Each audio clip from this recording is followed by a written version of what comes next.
Hello there. Welcome into a Wednesday edition of the show coming your way live from Reno, Nevada. Finally, coming your way live from Reno, Nevada. More on that coming up momentarily. Ray Dominguez back at the Extra Sports 1300 studios. Glad to have you, whether you're listening on 740 KVOR or Extra Sports 1300, or both of those stations have streaming apps that you can download. They are free to download and free to use.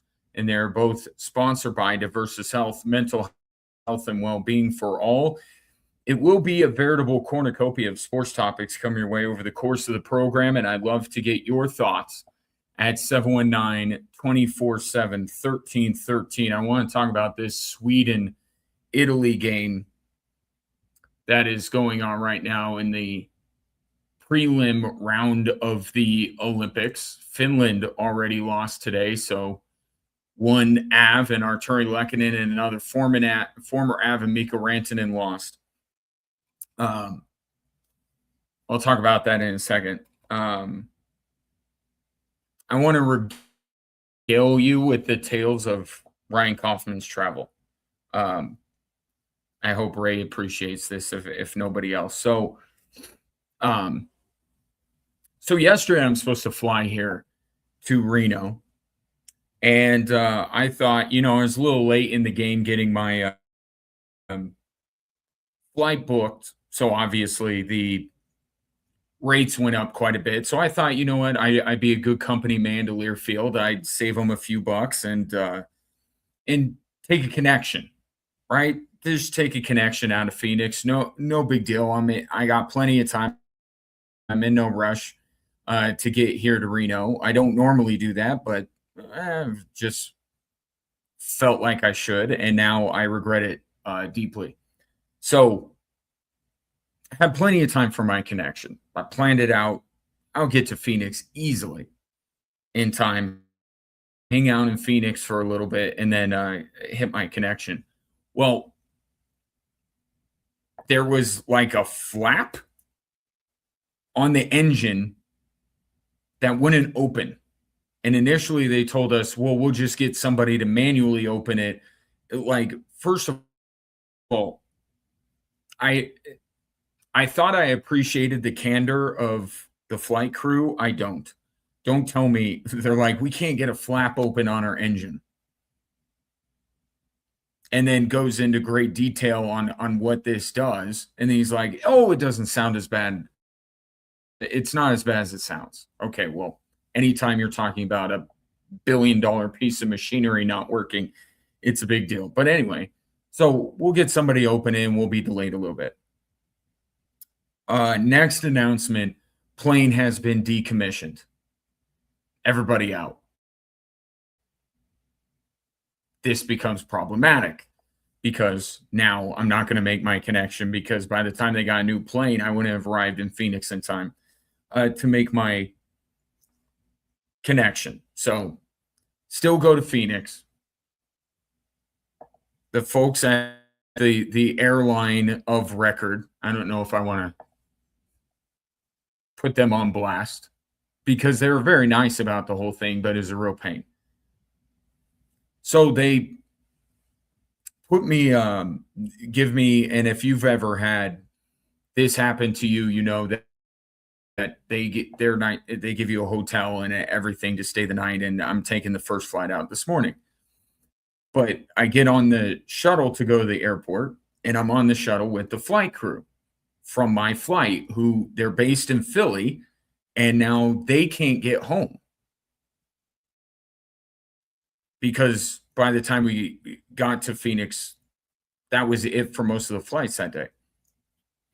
So we're riding on the shuttle, and they're talking about, well, what are we going to do? We're in Phoenix for the night, and I had the idea when I knew all this was going down. As I tend to do, I checked out the local sports schedule, saw that Cooper Flagg was in town. So I said,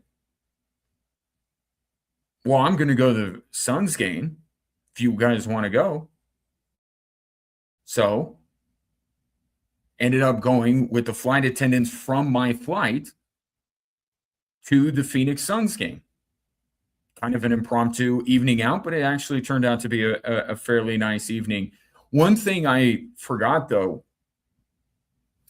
is live, we live in a place where right now the sports are great, right? Now the Broncos have come back, the Nuggets and the Avalanche are championship contenders, but there's a downside to that tickets to sporting events are both somewhat limited if you want to get a decent seat, and I'm not, going to sit in the nosebleeds because it would just be better to watch it from my hotel room or something in that case. So the tickets are not in abundant supply, as you know, if you want to go to the Broncos, Avalanche, Nuggets, whatever it might be. They're also very expensive.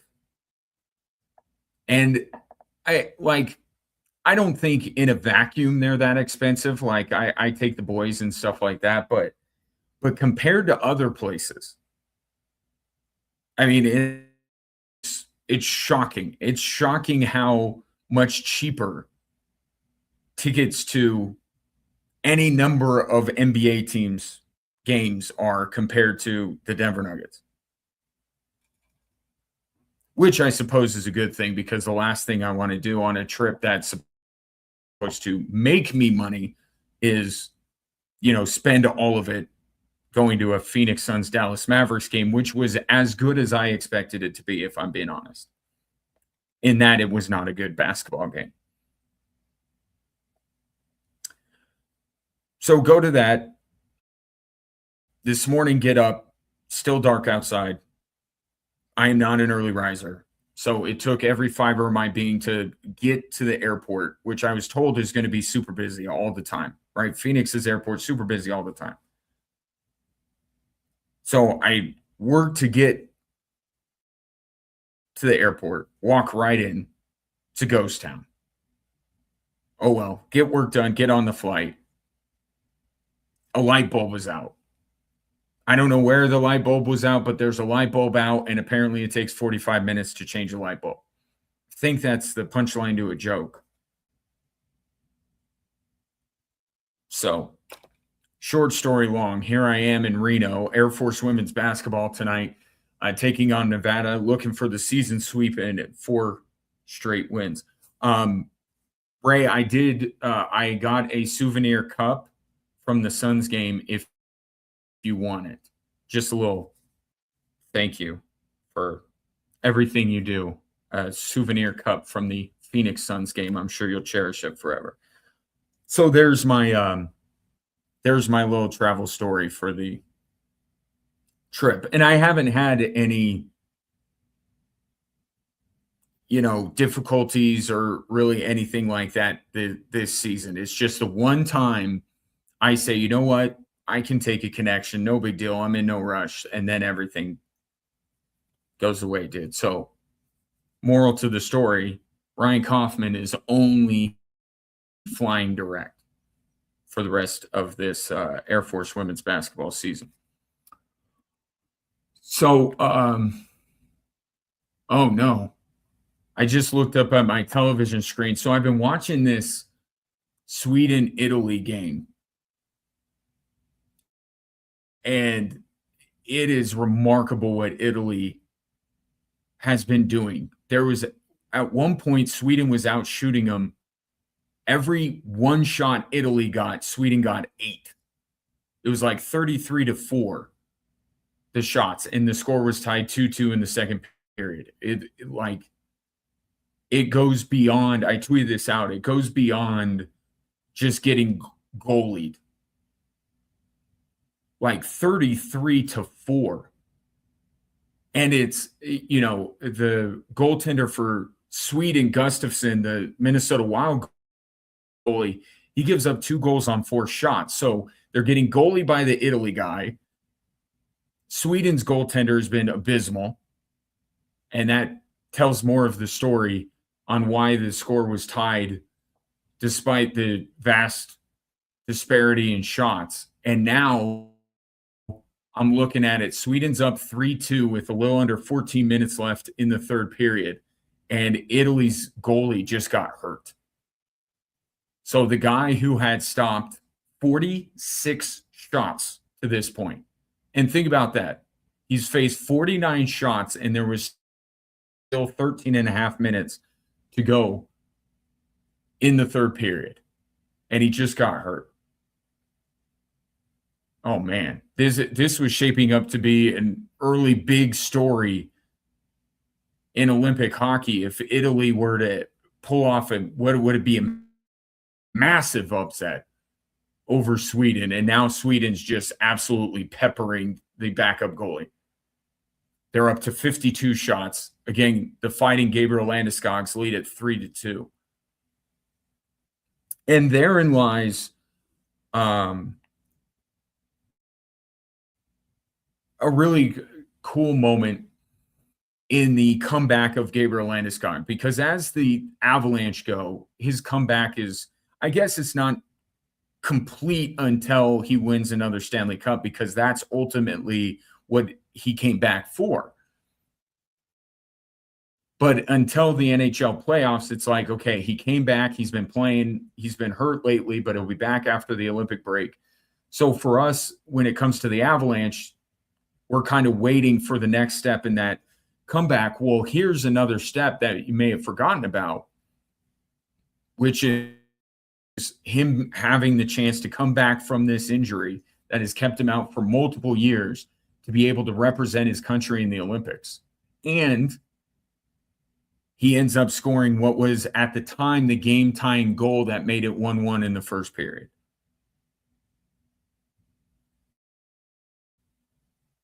So just as if the comeback story of Gabriel Landeskog was not awesome enough, as Sweden rings one off the post. Oh, they're going to get another goal here. It's a matter of time. They have, as hard as this is to say, given the amount of shots they already have generated, they picked up the pace with Italy's backup goaltender in there. But awesome moment from Gabriel Landeskog. And depending on how this goes, if Italy comes back and wins, it's going to be even more wide open. But I'm looking at this Olympic hockey tournament, and the race for bronze feels pretty wide open. I would have said this morning that Finland was the odds-on favorite. They are the reigning Olympic champions, although NHLers weren't playing in those Olympics. You have Mikko Rantanen, you have Arturi Lehkonen, just Heiskanen, like the list goes on. Finland's really good. I was said the bronze behind Canada and the U.S. would be theirs, but they lose today to Slovakia, led by the Montreal Canadiens' recent top overall draft pick, Slatkovsky, who had, because he wasn't in the NHL at the time, a huge Olympics last time around. So now the race for bronze, and I still think it's a race for bronze. I mean, anything could happen. I'm looking at a game that I certainly didn't expect to be a dogfight midway through the third period. But it does seem like it's the winner of the U.S.-Canada will get the gold, loser gets silver, and then the bronze is kind of open. Might be even more wide open here with the early results. And Canada and the U.S. haven't even played yet. They both play tomorrow. So keep an eye here as Italy, with the flurry of their own. I love Olympic hockey. So good. And with the NHLers being back, makes it even better. As far as the U.S. and Canada goes, I'm curious to see how Canada actually comes out tomorrow. They play who they play tomorrow, Czechia. So they play Marty Necas tomorrow at 8:40 Mountain Time. So John Cooper has done something really interesting with the lines. He's split up Nathan McKinnon and Sidney Crosby. He's split up those BFFs. And he has McKinnon on the third line with Brendan Hagel and Sam Reinhart. And just for a moment, take that in. Nathan McKinnon, third line center. So if he, and I wonder if there's some gamesmanship going on, because Canada yesterday closed practice and John Cooper claimed it was because there wasn't enough room for the media. I wonder if the public lines that are being thrown out there are not going to be the lines when things pick up and really matter.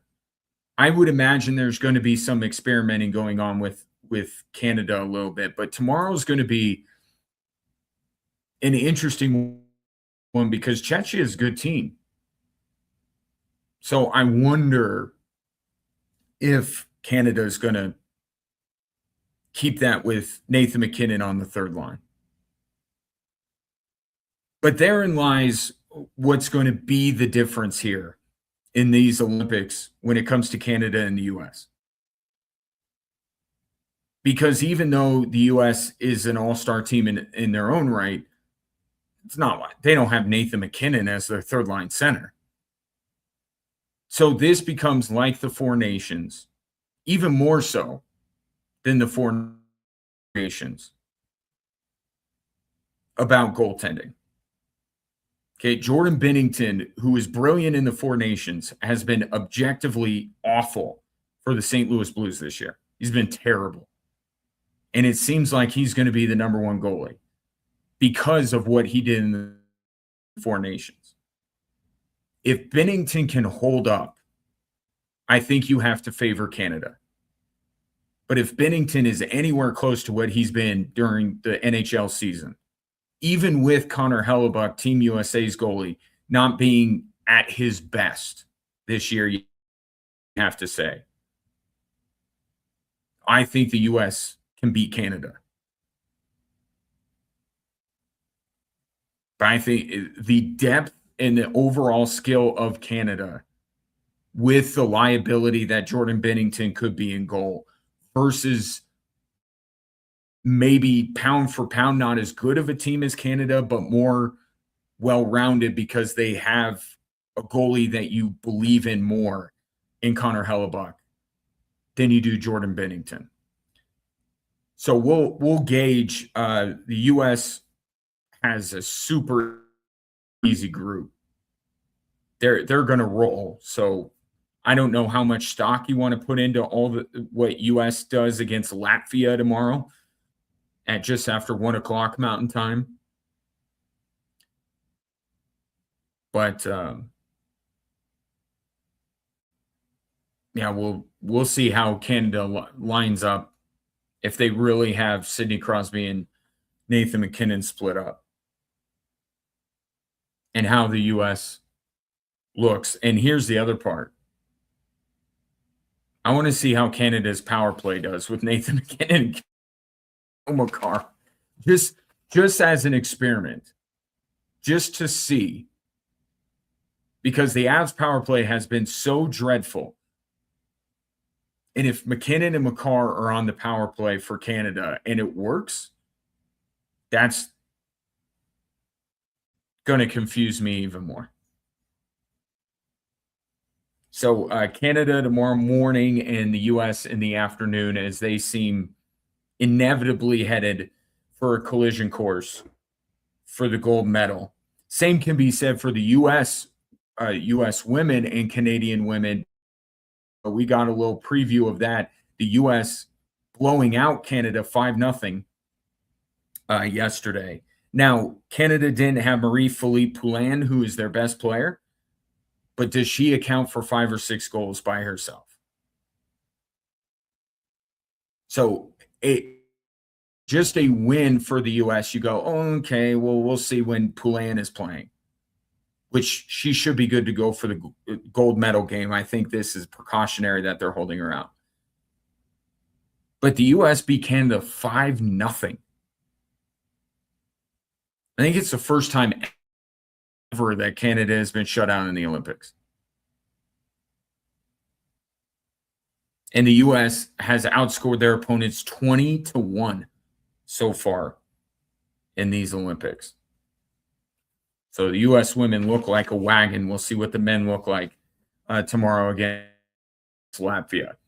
719-247-1313. Just getting going on this Wednesday edition of the show from Reno. Coming up next, what do I want to get into here? Oh, there was an interesting little discussion going on social media in the wake of the Super Bowl when it comes to the Seattle defense that I think a lot of Broncos fans are feeling that their team is a bit disrespected. I will get into that next on 740 KVOR and Extra Sports 1300.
Sweden gets another one on the board.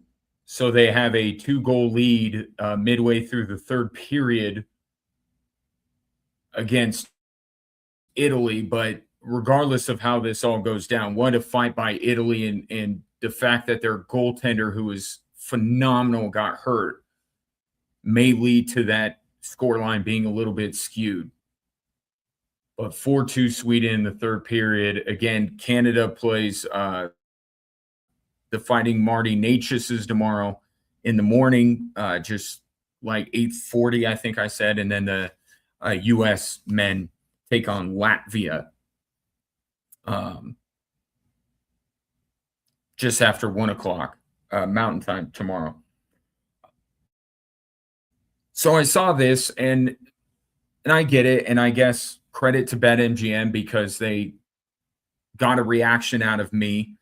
And these betting sites are very good about doing this, and I almost wonder if they, put something out there that they kind of feel like people will look crossways at. But I saw a graphic. I don't know if you saw this as well. I tweeted about it yesterday from my delayed plane. So BetMGM ranked the best championship defenses since the year 2000. So 85 Bears does not pertain. So anything before the year 2000. They had the 01 Ravens, and they put in this Super Bowl year. I look at that team as the 2000 Ravens that won the Super Bowl in 01. But Lewis Reed, that whole outfit, Siragusa, right? Siragusa was on that team. Then the 03 Bucks, team that Gruden won with. That was Dungy's team. This year's Seahawks as the third best championship defense since the year 2000. Okay? Put a pin in that for a moment.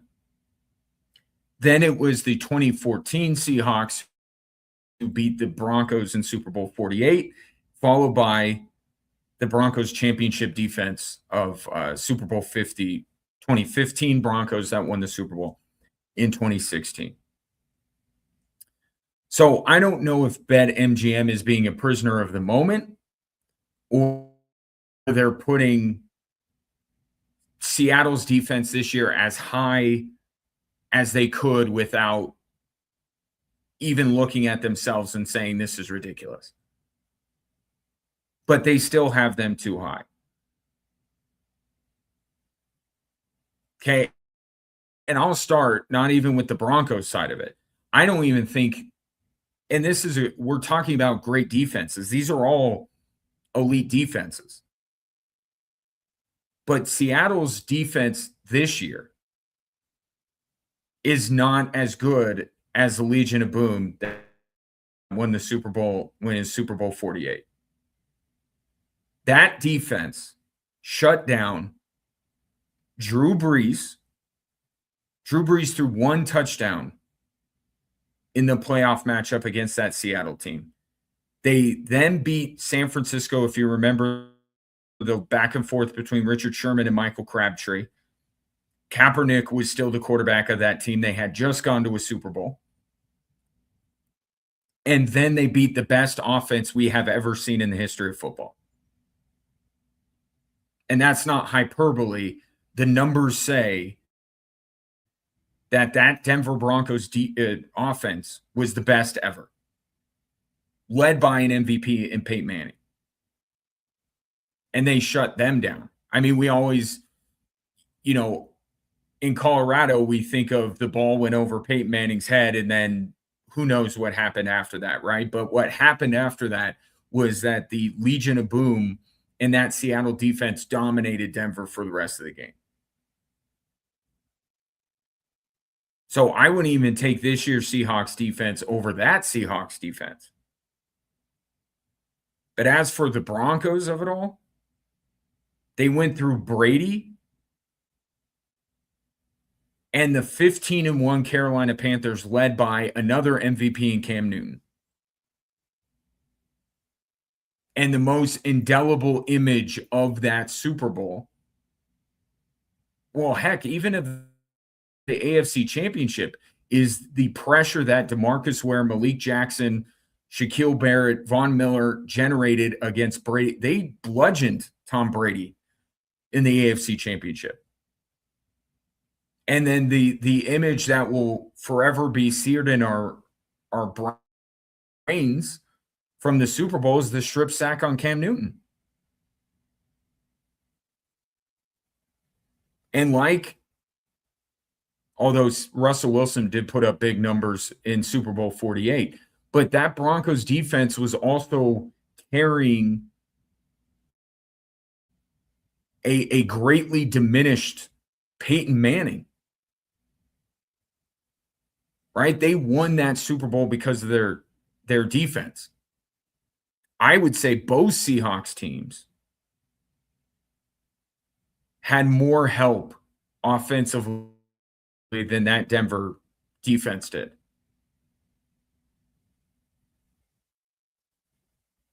But as I look at it, that Ravens defense, I'll keep at number one.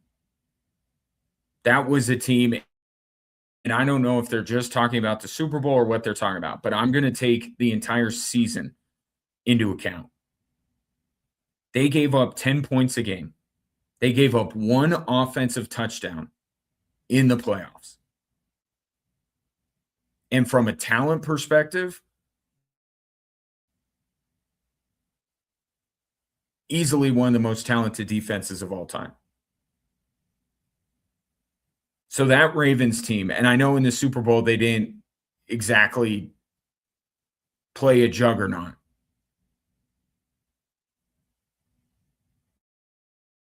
But that Ravens defense was so, I mean, if you think back to the regular season too, that Ravens defense was outstanding. I think I was ready to go Broncos at 2.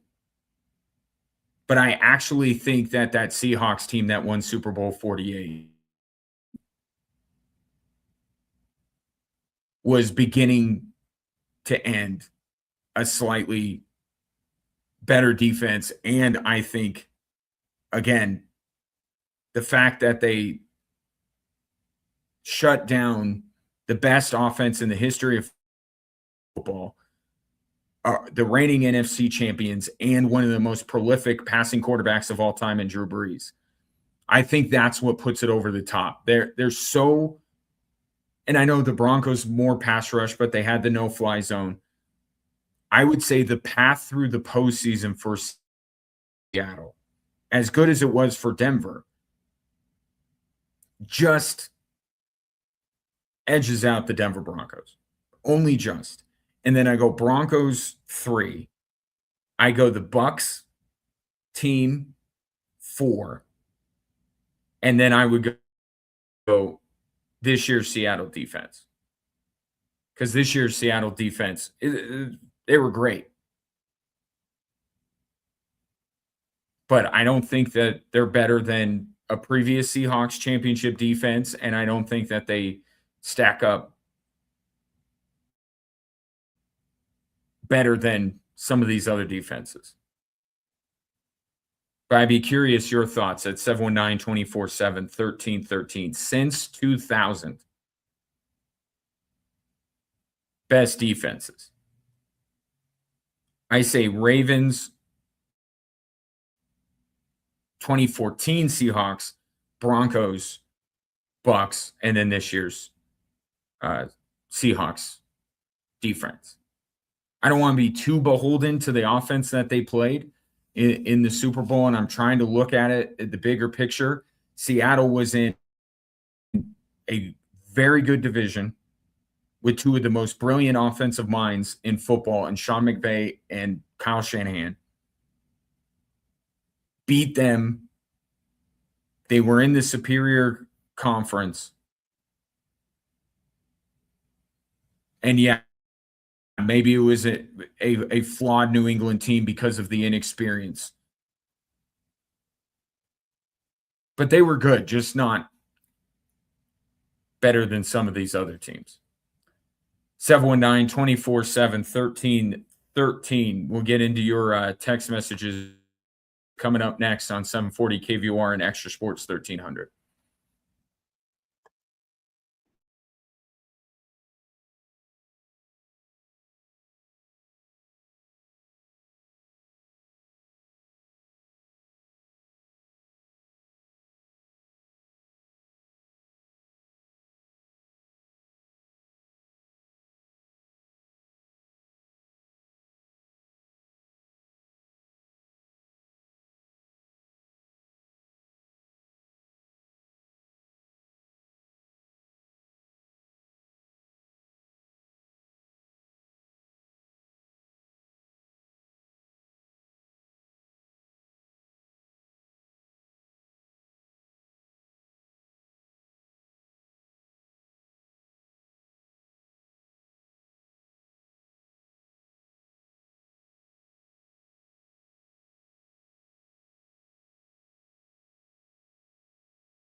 Keep me in your thoughts tomorrow as I try to make my way back to Colorado here from Reno after what has gone on the last 24 hours. Again,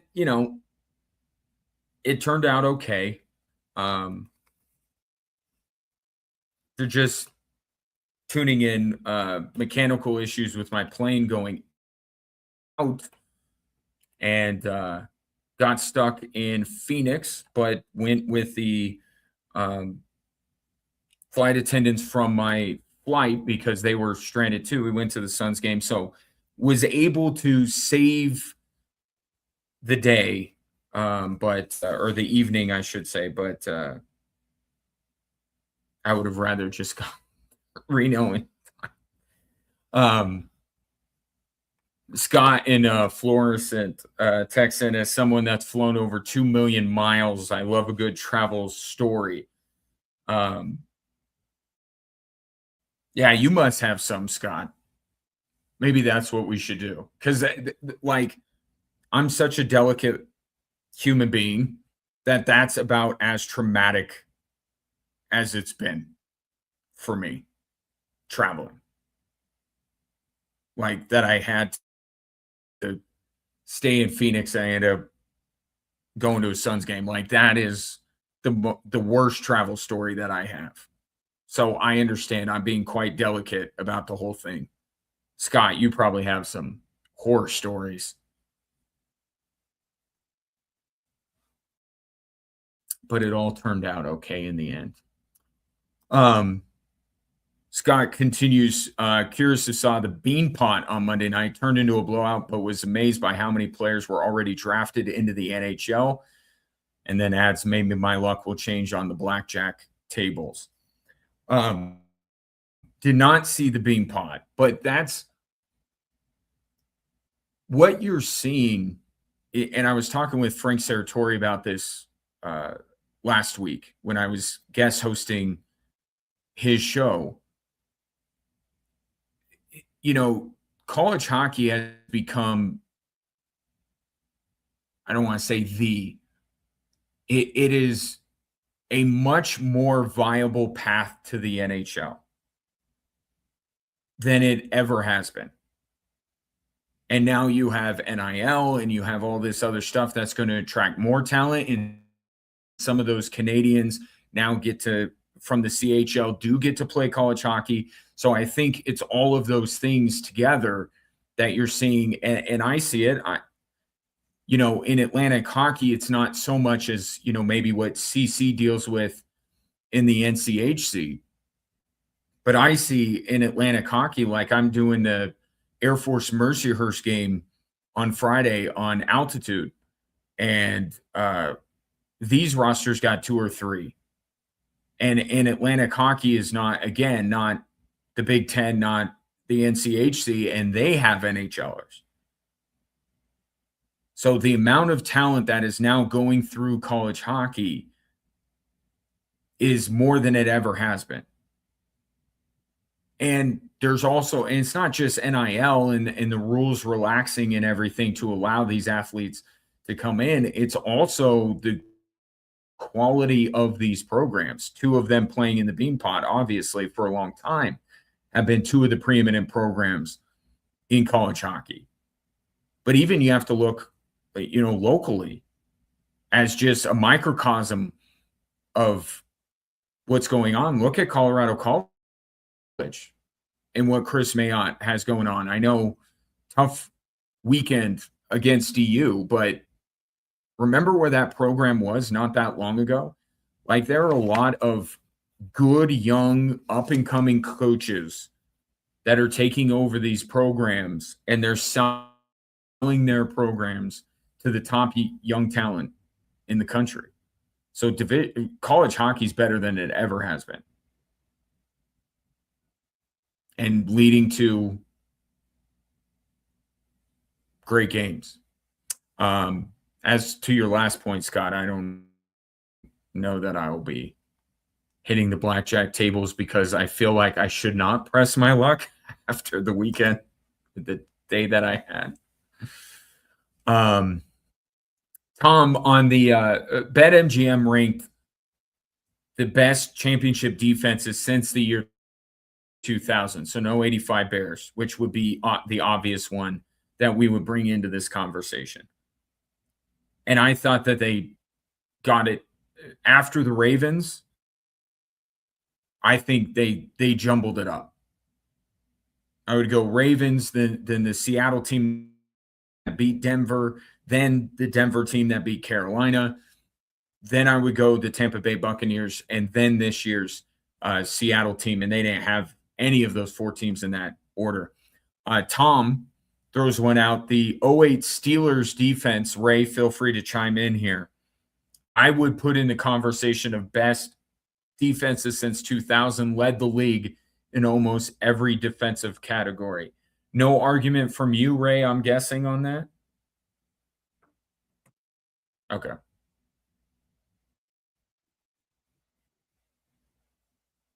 So and the '08 Steelers defense, '09, and I remember that team vividly because I was at the hospital waiting for my oldest son to be born, watching that Super Bowl. They and kind of where I gave the Broncos a lot of credit, and why they deserve to be higher was because of how much they needed to be great to compensate for what was going on the other side of football. Would you say that that '08 Steelers defense with Ben Roethlisberger, young Ben Roethlisberger, would have been would have definitely been one of the, or am I getting those wrong? Was '08 the Cardinals one? So I'm not, no, that was when they had better Roethlisberger. I'm thinking of the Seattle one, which was before. That was when they went up against Hasselbeck. 2010 didn't win a championship. Okay. See, you got me all confused. Yeah, the '08 Steelers defense. Yeah, and no, Roethlisberger was, I mean, the defense was great. Tom is exactly right, but the teams like Baltimore had Trent Dilfer, um, Buccaneers had Brad Johnson, the Broncos had washed Peyton Manning, so those still rank a little bit higher, but certainly one of that deserves to be mentioned.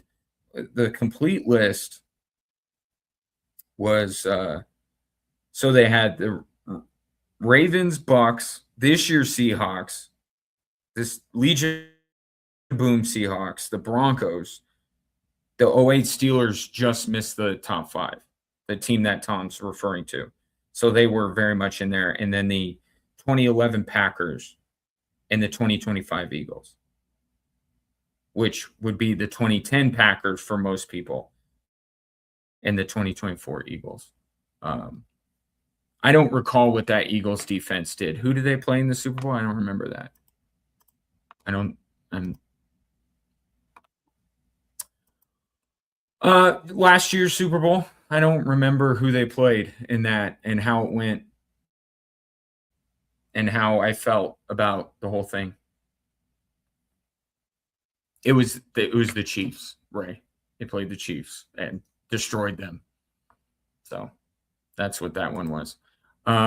Couple of other texts yesterday because of me traveling and everything. We ran Monday's show, and I like when maybe you don't get to tune in Monday, but you tune in Tuesday and we still have some of the leftover conversations. Well, this was the exact conversation we had on Monday because it was Monday's show. Tucker said this. My assertion was that we can appreciate what the Seattle defense did and recognize their greatness. In fact, I just said they're one of the 5 best championship defenses since the year 2000, while still saying that wasn't a great Super Bowl. It wasn't a compelling Super Bowl. Because part because we are more often than not programmed to equate offense with entertainment, offense with watchability, offense with great Super Bowls. Tucker disagrees, says good defense is great. Folks your age just don't understand great defenses. You just want to see points. I understand your thoughts. Maybe it's a generational thing. Maybe it is.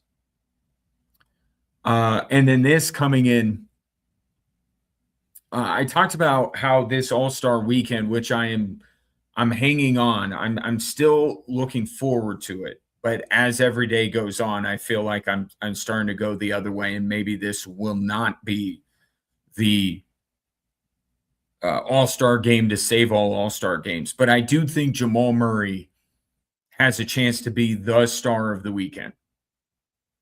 Right? He said that he's going there and he's going to play hard, which is more than half the battle when it comes to that nonsense that goes on. He's competing in the 3-point contest. He's a first-time All-Star, so there's going to be some added attention on him. And if he can get Jokic to take it seriously, Jokic Murray two-man game for Team World, I think Jamal Murray might end up being the star of the weekend.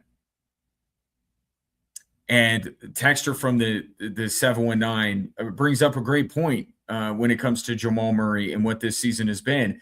You know, it wasn't that long ago when we all questioned Jamal Murray about his grit and stepping up, and he just could never get there. And we kind of dogged him out for a while now. All of a sudden, he's the second coming of Christ. How's that happen? I think that's a little hyperbolic. I don't think anybody said that. I'm glad he's there and he's proved us all wrong, but there was a time where we were ready to give him the boot. You're absolutely right. I contemplated openly on this show trades for Jamal Murray. Lamented the Nuggets signing him to that contract, and I repeatedly called him out for exactly what you're describing. But that's a credit to Jamal Murray. And a lot of it has to do with health. He's healthy, but he stayed healthy, and he's putting up an all-star caliber season. He wasn't an all-star before this. Everything you said is true, and it holds true. Jamal Murray has taken it upon himself to finally get to the place that we all thought he could get to, and he deserves some credit for that just as much as he deserved the criticism for the previous few years.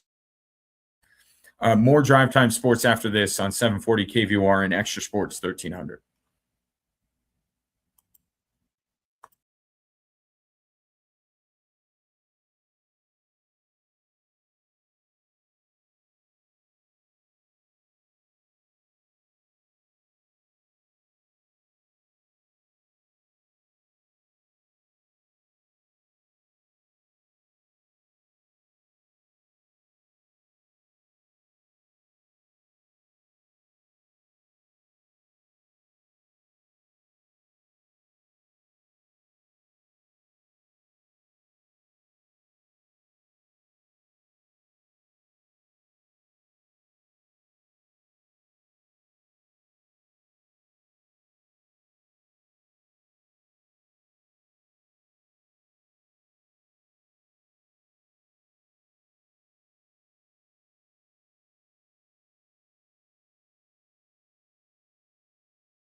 Welcome in hour two on this Wednesday. Ryan Kaufman with you in Reno because tonight Air Force women's basketball looks for their fourth consecutive win and the series sweep of the Nevada Wolfpack tonight. 7:30 tip-off here on one of the two stations you may be listening on. It's on Extra Sports 1300. The Air Force men's basketball coaches show will be on KVOR this evening. So Air Force hoops galore on these two radio stations. 719 247 1313 is the number if you want to jump aboard. I got this text in somewhat unsolicited, but it actually leads perfectly into what I want to discuss. This is from Eric. He says, the Giants are going to win the 2027 Super Bowl. And I think I like the Giants a lot this upcoming season. I'll just say it. They're going to be a team that I will be looking at because you look so many questions with Washington. Right? Jaden Daniels' health. They replaced Cliff Kingsbury. You know that during as great as Jaden Daniels was, that roster had some serious flaws in it. And this offseason will be very important for Washington, I think, to build a more complete team around Jaden Daniels. Philly, we'll see what happens with their latest coordinator hire, Sean Mannion. But that's a roller coaster ride. And then is A.J. Brown going to be around next year for them? And then Dallas, we'll see what they continue to make of the Micah Parsons trade. But I think there's a moment right now where the division is kind of trending in a wrong direction, but the Giants are trending up, getting John Harbaugh. I like Jackson Dart, Cam Scattaboo, if he comes back healthy, the defensive front that they have, the pass rushers they have, and I think this is where the text comes in. How good can that Giants defense be next year? Got to work on the back end a little bit in the draft and free agency, but that pass rush of the Giants already one of the best in the NFL. I really like the Giants. I don't know if I'd say Super Bowl, but I like the Giants a lot. And look, a team that I thought had the best chance to make the biggest jump in their win total from the previous year to this year was New England. I liked New England a lot, but I didn't think they could win a Super Bowl. So maybe it's the same thing here, or go to a Super Bowl, let alone.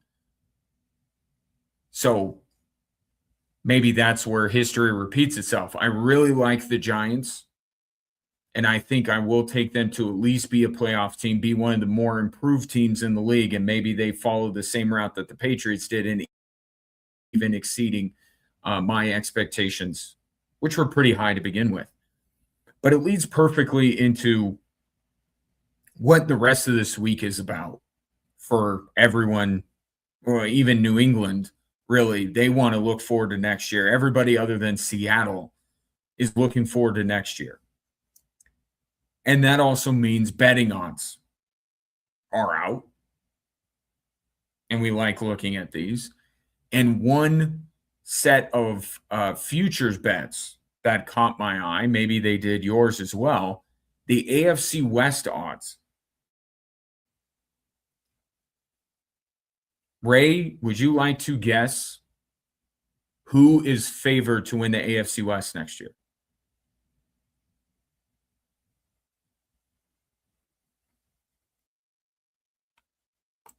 Take that as a no.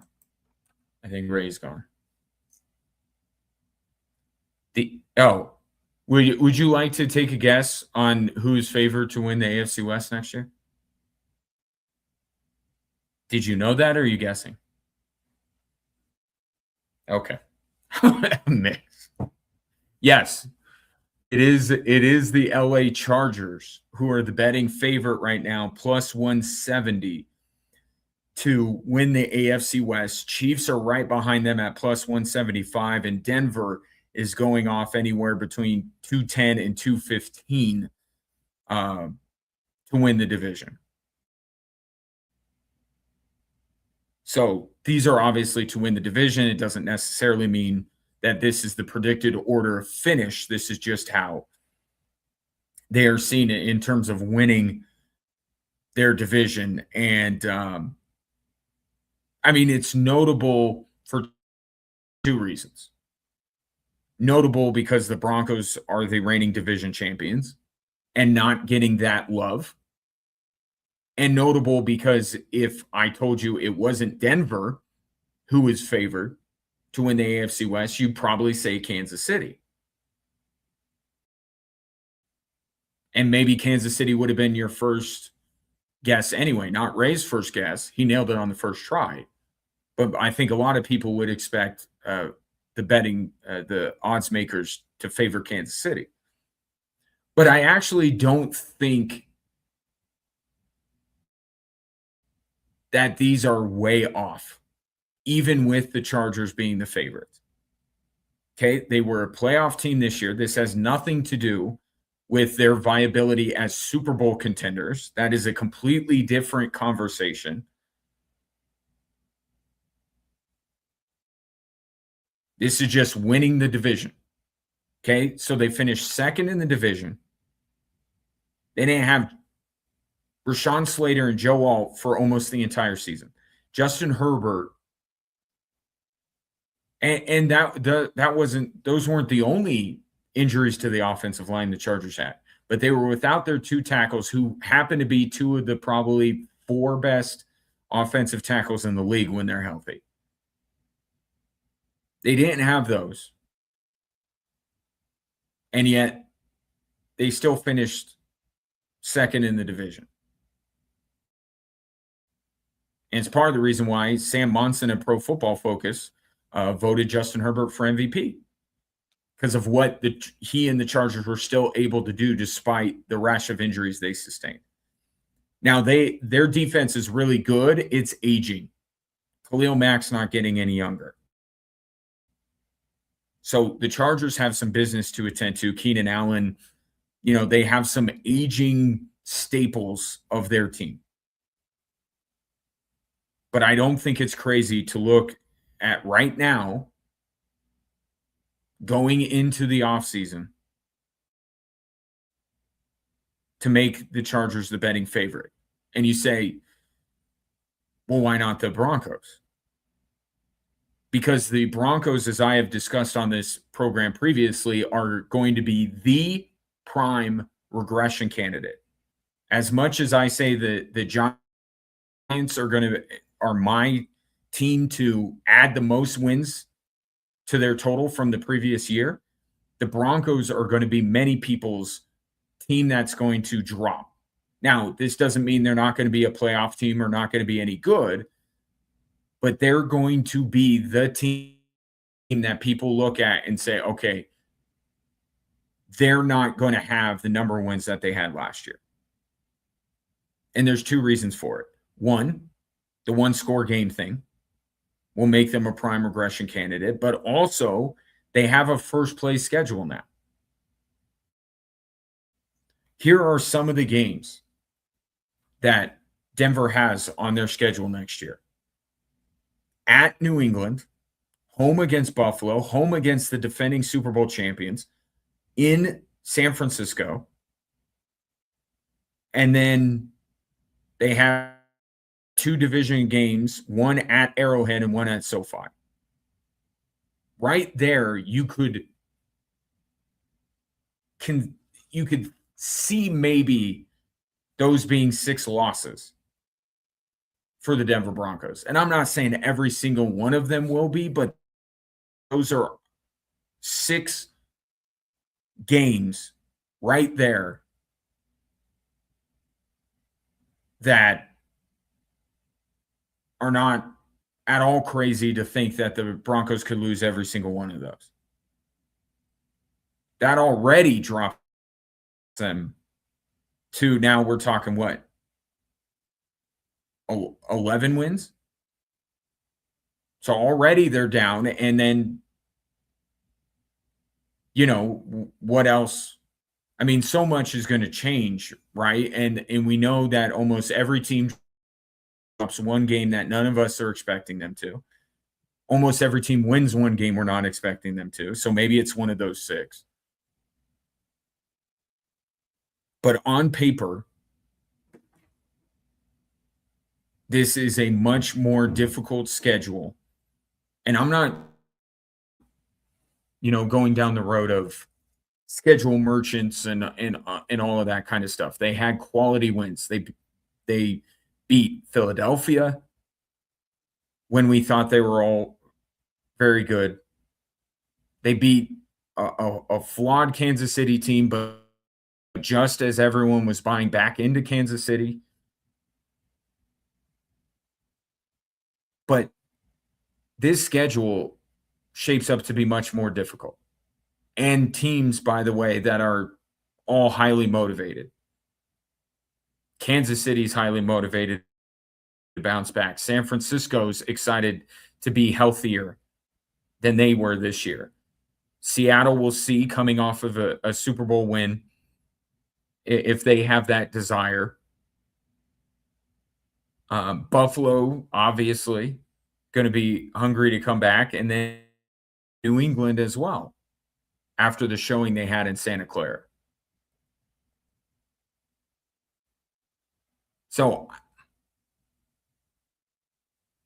I mean, right now, if the only thing we can take into account is that what these teams have locked up under contract healthy, I think you have to look at the Chargers as the favorites in the AFC West. I don't disagree with that.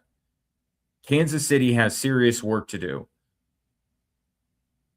And with the Broncos, it's not so much that they have this long to-do list when it comes to the draft and free agency. They have a few things, but it's just the way they won this year and what comes along with a season as successful as the Broncos had.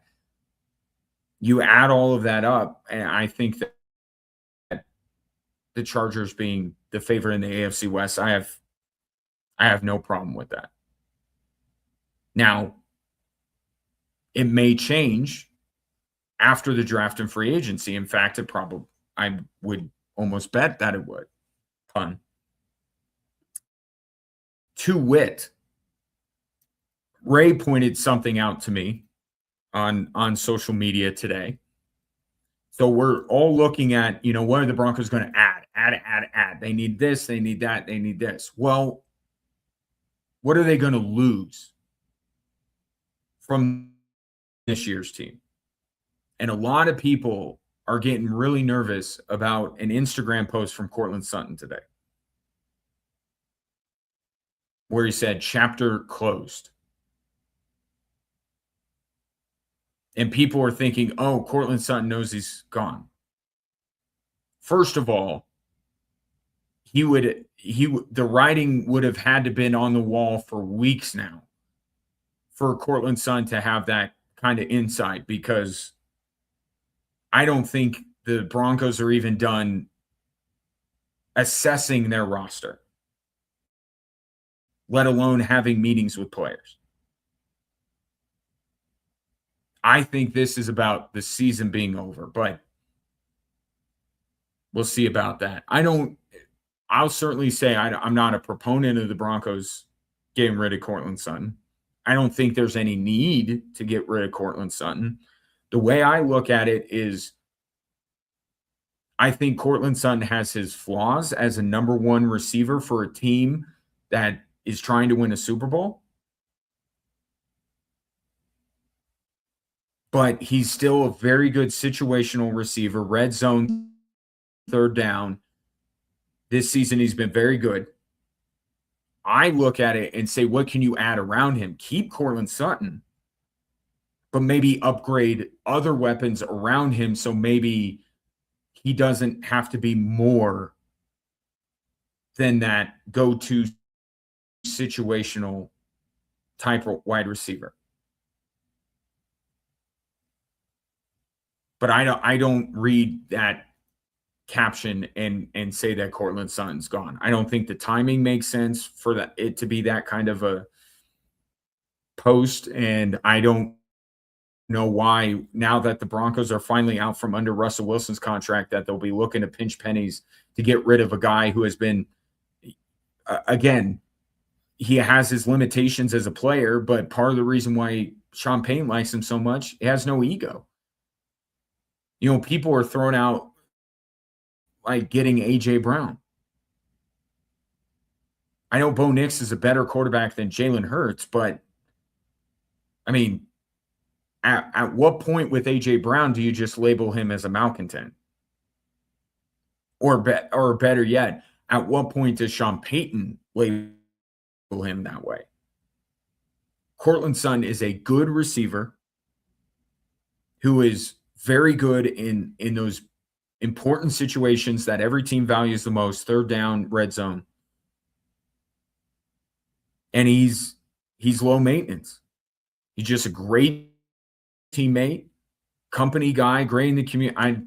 I don't understand it. Now, when they were pinching pennies with the Russell Wilson dead cap, then okay. Maybe he was on the block. Not now. Add around him, upgrade around him. To wit, some names starting to emerge as potential targets, not necessarily because of any reporting, but just some people have taken to social media to say that they're out. And there are also free agents that people are starting to look at. We'll get into that next on 740 KVOR and Extra Sports 1300.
So, what do the Broncos need to take the next step next year?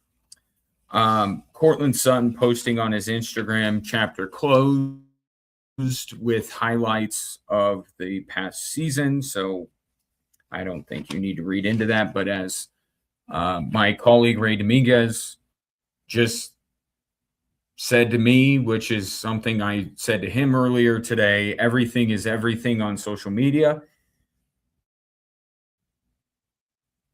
And Justin Jefferson, by the way, today deactivated his Instagram account.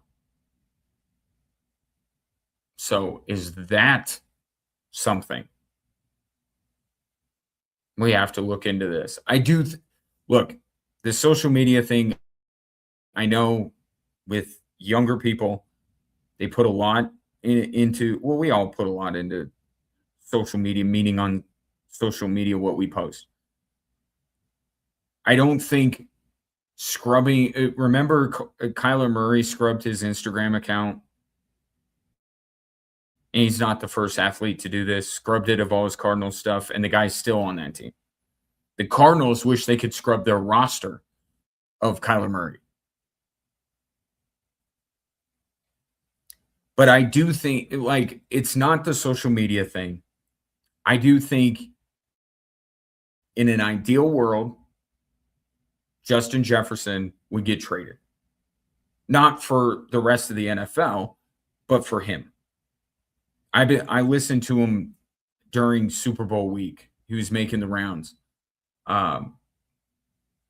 He doesn't want to ask. And look, it would be contending for the all-time fastest asking out, considering the Vikings were one of the best teams in the NFL just 1 year ago. Now, I know that they bungled this with Sam Darnold and J.J. McCarthy, and it got their GM fired, but they were one of the best teams in the league last season or 2 seasons ago, however you want to put it.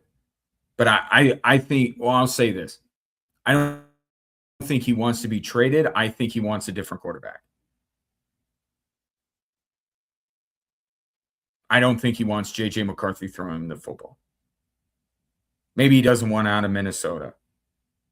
He would just like Minnesota to bring in somebody, maybe like a Malik Willis, to try and recreate what they had with Sam Darnold. You know, would have been good for that, keeping Sam Darnold. But some names are floating around. One guy who is not being cryptic whatsoever, David Njoku, said he's done in Cleveland. And remember that he was a big target of ours on behalf of the Denver Broncos coming up on the trade deadline, because it looked like the Browns were having a fire sale.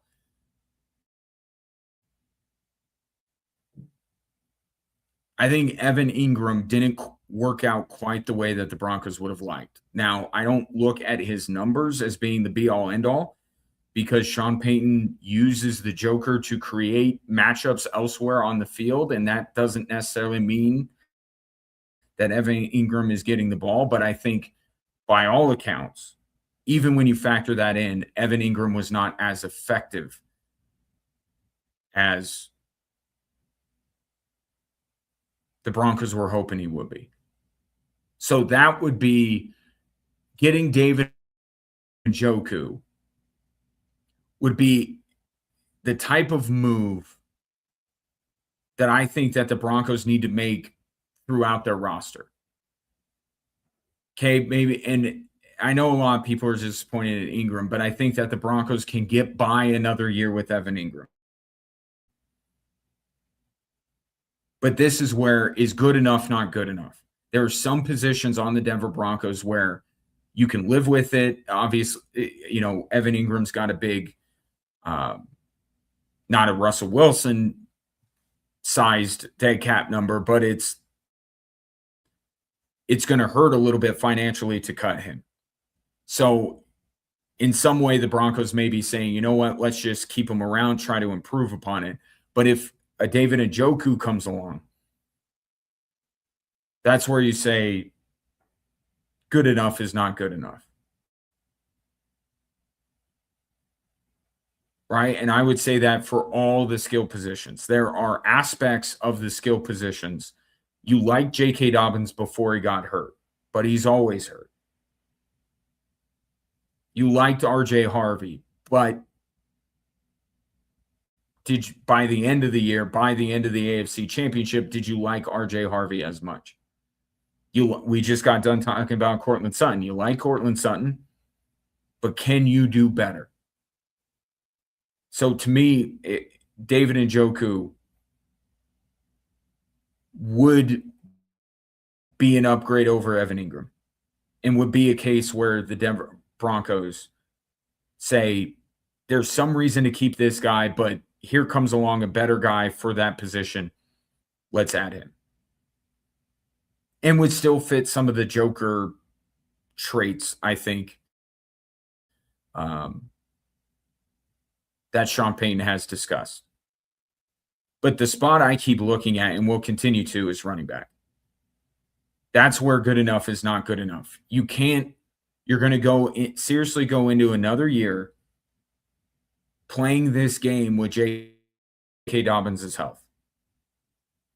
And what happens if, like the other, 4 years, that J.K. Dobbins gets hurt again right before the playoffs?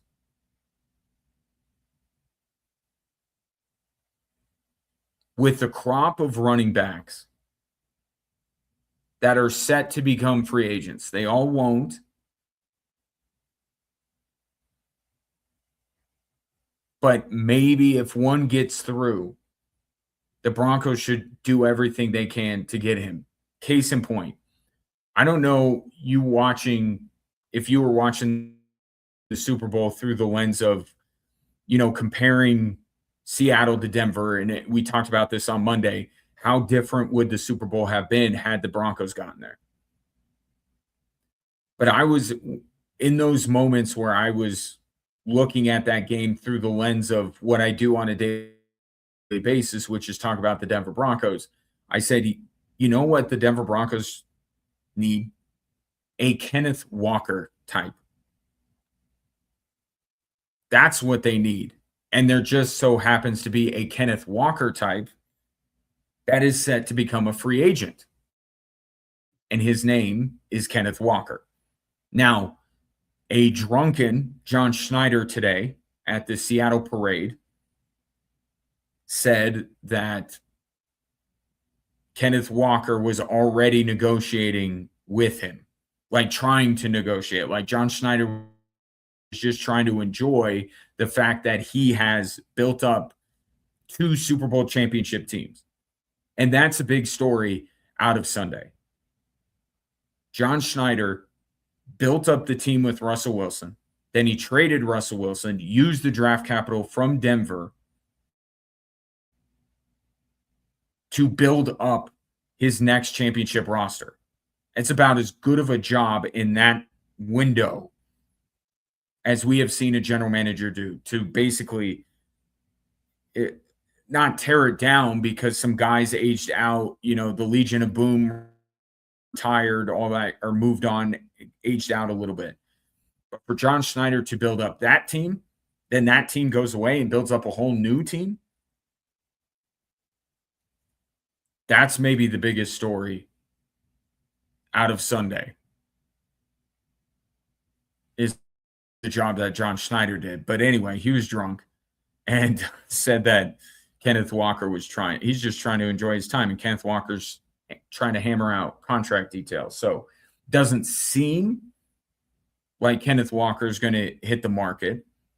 They do have Charbonnet, who did not play in the Super Bowl, but they like him. I look at Walker, Breece Hall, and Travis Etienne and say maybe only one of those guys are going to be available. But if one of them does, the Broncos need to grab that guy. This isn't a great running back draft class. Julian Love of Notre Dame is not going to be around anywhere close to pick 30. You either run it back or you go into free agency. And the way last year ended, I don't see how anyone could sign up for running it back. Now, if the running back market dries up, ETN stays, Breece Hall stays, Kenneth Walker stays, then you have to pivot and go to plan B. But for right now, if even one of these guys hit free agency, Broncos need to be all over them. Other positions, two on the roster on the defensive side. I know a lot of people are talking about Devin Lloyd. Like, that's so far down on the list of priorities if I'm the Denver Broncos. But he would be that type of a move too. You like Dre Greenlaw, but he was banged up. You like Alex Singleton, but you think you may be able to do better. You like the potential of Justin Strnad, but Devin Lloyd's a bona fide year in and year out factor at his position. But to me, there's a priority list, and inside linebacker is not high on the priority list. But that's the theme of this Broncos, the mantra, if you will, that I think the Denver Broncos should have. They were good enough this year. That's not good enough. Now apply that to every position. Is there a way now with more money than they've had under Sean Payton? Are there positions where they can upgrade? And then what order do those positions fall in? I put running back at the very top, followed by pass catcher, whether it's David Njoku at tight end or getting another wide receiver. Your offseason priorities for the Denver Broncos at 719-247-1313. Coming up next, it's been a little bit slow out of the gate for Team USA in terms of notching goals. Business has picked up the last day or two, in large part to some Colorado natives. Get into that coming up next on 740 KVOR and Extra Sports 1300.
Day 5 of the Winter Games in Italy have concluded. Better day today for Team USA. This is not necessarily our strongest or stronger of the two Olympics,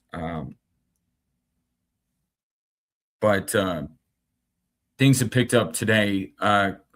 Couple of gold medals, one speed skating, and one in women's moguls. And the woman who won in moguls is, I won't say not a woman, she's a young woman. She's 20-year-old Liz Lemley, and she is from Vail, Colorado.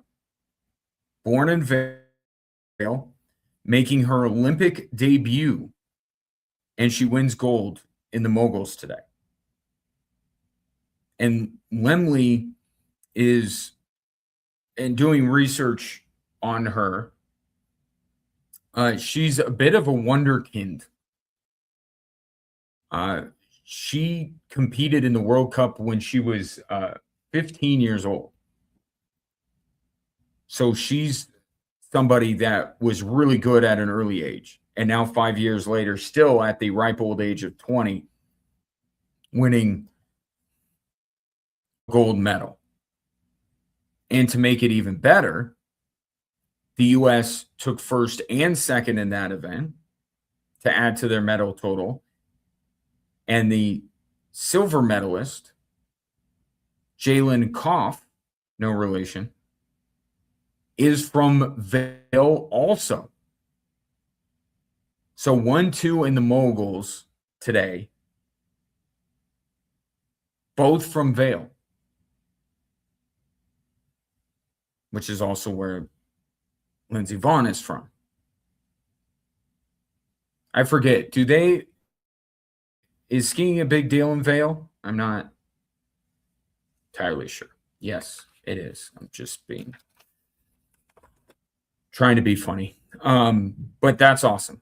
So Liz Lemley, Mark Kisla has a great write-up about her in the Gazette. He's in Italy covering these games. So if you're looking for somebody's content to read, Kisla would be a great place to go because he's there and talking to these athletes and experiencing all this. But Liz Lemley getting gold.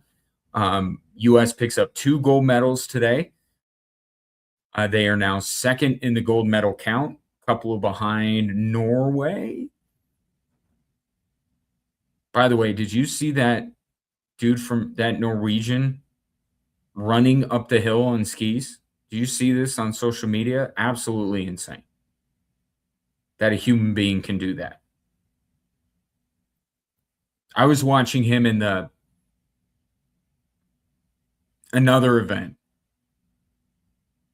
and I was marveling at what this guy could do. And then he's like just straight running up a hill on skis. Just remarkable. But yeah, so U.S. second in the gold medal count, third in the overall medal count, and a couple of Colorado natives helping out the cause and balancing out what has been a dreadful Olympics, if we're being honest so far, for the more notable Colorado natives in the sport of skiing, which is, of course, Lindsey Vonn suffering the injury on Sunday, and Michaela Schifrin yesterday failing to medal along with her partner and best friend, Breezy Johnson, in the women's combined skiing event. And that's now 7 consecutive Olympic races that Michaela Schifrin has failed to medal in, which is crazy because she's one of our biggest Winter Olympians.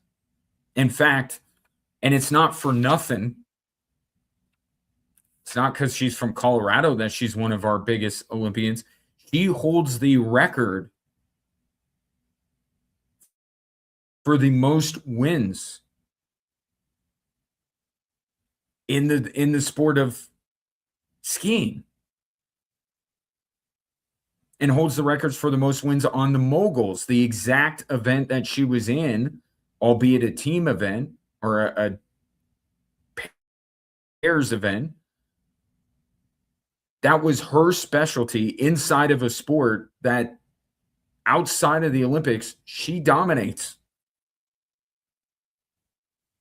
And I was trying to think, like, what would be of the sports that we talk about on a regular basis, what would be the comp to what we're seeing with Michaela Schifrin?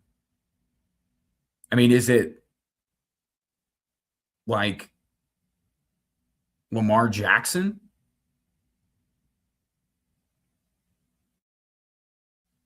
But then I thought, Michaela Schifrin has won medals in the past. It's just that right now she can't. So it's almost like the Russell Wilson thing where he wins early and fails to win later. It's hard to figure why Michaela Schifrin is struggling in the Olympics like she has. But part of this too is, look, she's not struggling all the time. As I alluded to, she's continuing to win during the quote unquote regular season of her sport. It's just that we all tune in at this time. And if people aren't winning, we're like, what's wrong with them?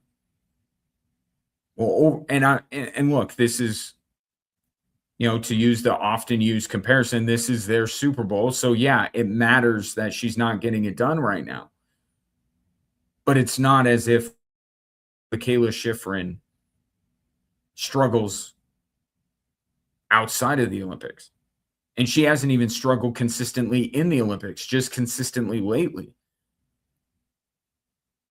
And what was wild about that event yesterday is that Breezy Johnson, who had won gold earlier in a different event, was leading after her part of that event.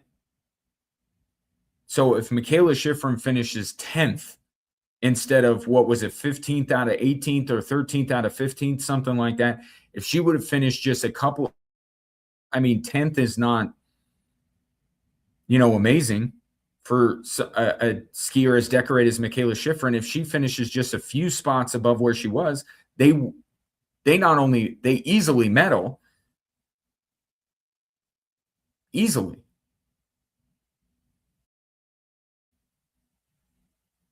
But she was so, just dreadful. She started off well enough and just ran out of steam. So she's got more opportunities. Saturday will be her next event.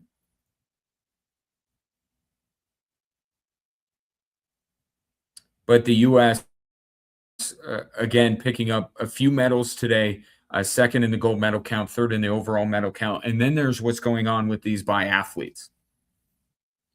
Have you seen this? So we have yesterday a biathlete from the country escapes me, but he goes, as he's being interviewed after medaling, he talks to television and mentions that he cheated on his girlfriend. He uses that moment to, I guess, try to win her back. And I can't believe this hasn't been the plot of a romantic comedy before. Oh, I'm sure there have been romantic comedies where a guy goes on television and says something. I think there has to be that. But he uses his biggest moment. I actually give the guy a lot of credit. It's a bold move. And then did you see the woman, his girlfriend, took to social media and was like, I let him know my feelings on that. Swing and a miss from that biathlete. And then today, I see on social media that one of the biathletes that won today, apparently, committed identity theft with the teammate? Took her credit card information? And now she's in the Olympics and winning medals? What is going I mean, I'm not going to say it makes sense, but biathlon has to be the weirdest sport. Or like the weird I mean, it's like a platypus of a sport. They're shooting, they're skiing, but you put them together? So maybe it attracts a different type of athlete, I suppose. But those are the fun little things that come up during the Olympics too. We have no idea. We've never seen any of these people. And then we know nothing about them, and then we know everything about them. Some of it they don't want us to know. In the case of the male biathlete who was trying to win his girlfriend back, he chooses to volunteer that information. Man, the Olympics. I know the Winter Games are not as popular as the Summer Games, but still fun for the biathletes, if nothing else.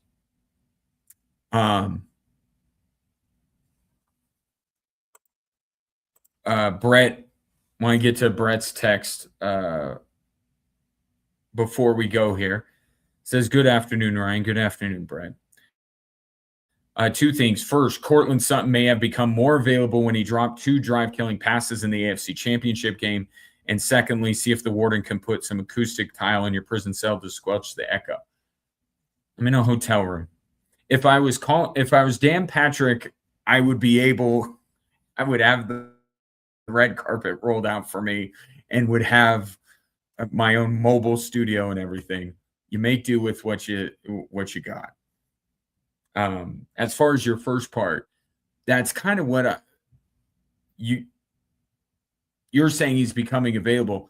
I'm saying the fact that he has those drive-killing drops is a sign that maybe the Broncos shouldn't rely on him as much. Keep him for what he does on third down and in the red zone, and then improve the guys around him. So maybe you have a better go-to receiver on every down, or you just have more options than just Cortland Sutton, because when the chips were down and the Broncos needed to make a play, Bo Nix was going Cortland Sutton's direction. Worked out a lot. For Jared Stidham, not so much, though.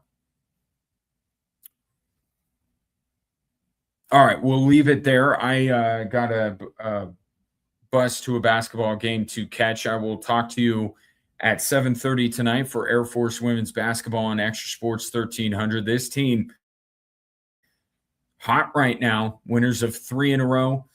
Milani Perry now the top scorer in the Mount West. If you haven't followed this team, now would be a good time to get in. 7:30 on Extra Sports 1300. And then the Air Force men's basketball coaches show will be on KVR starting at 6:30. My thanks to Ray Dominguez back in the Extra Sports 1300 studios. Talk to you all tomorrow, hopefully from Colorado.